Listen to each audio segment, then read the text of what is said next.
দ্রুত আমরা সুসংগঠিত হব। আমরা দ্রুত সময়ের মধ্যে একটি শৃঙ্খলিত দল হিসেবে জনগণের কাছে দ্রুত সময়ের মধ্যে পৌঁছে যাব। আমরা বাংলাদেশের প্রতিটি ঘরে ঘরে যাব, প্রতিটি দরজায় দরজায় গিয়ে এনসিপির বার্তা পৌঁছে দিব। বন্ধুগণ, আপনারা প্রস্তুত হন। জেলায় জেলায়, ইউনিয়নে ইউনিয়নে, পাড়ায় পাড়ায়, মহল্লায় মহল্লায় আমরা আসছি এবং দ্রুত সময়ের মধ্যে আওয়ামী লীগ নিষিদ্ধের জন্য আপনারা ফ্যাসিবাদ বিরোধী মঞ্চ তৈরি করুন। পাড়ায় পাড়ায়, মহল্লায় মহল্লায় আমরা জনতার আদালত তৈরি করব।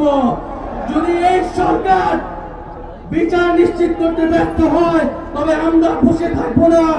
জনতার আদালতে আওয়ামী লীগ এবং ফ্যাসিজমের বিচার নিশ্চিত করা হবে। বিচার চলাকালীন পর্যন্ত আওয়ামী লীগের সাংগঠনিক এবং রাজনৈতিক কর্মকাণ্ড আইন করে নিষিদ্ধ ঘোষণা করতে হবে। প্রিয় বন্ধুগণ, আমরা জুলাই ঘোষণাপত্রের কথা বলেছিলাম, জুলাইকে সাংবিধানিক স্বীকৃতি দেওয়ার কথা বলেছিলাম, কিন্তু বিভিন্ন ষড়যন্ত্রের কারণে সেই জুলাই ঘোষণাপত্র এখনো আসছে না। ভুলে গেলে চলবে, দিতে হবে। এবং আমরা যে জুলাই সনদের কথা বলছি, যে মৌলিক সংস্কারের ভিত্তিতে রাষ্ট্র কাঠামোর আমূল পরিবর্তন, শাসন ব্যবস্থার আমূল পরিবর্তন করে রাজনৈতিক ঐক্যমত্যের ভিত্তিতে মৌলিক সংস্কারের উদ্দেশ্যে জুলাই সনদ কার্যকর করতে হবে এবং জুলাই সনদে সুস্পষ্টভাবে আওয়ামী লীগ নিষিদ্ধের কথাটি থাকতে হবে। প্রিয় বন্ধুগণ, আমরা একটি নতুন সংবিধানের কথা বলছি।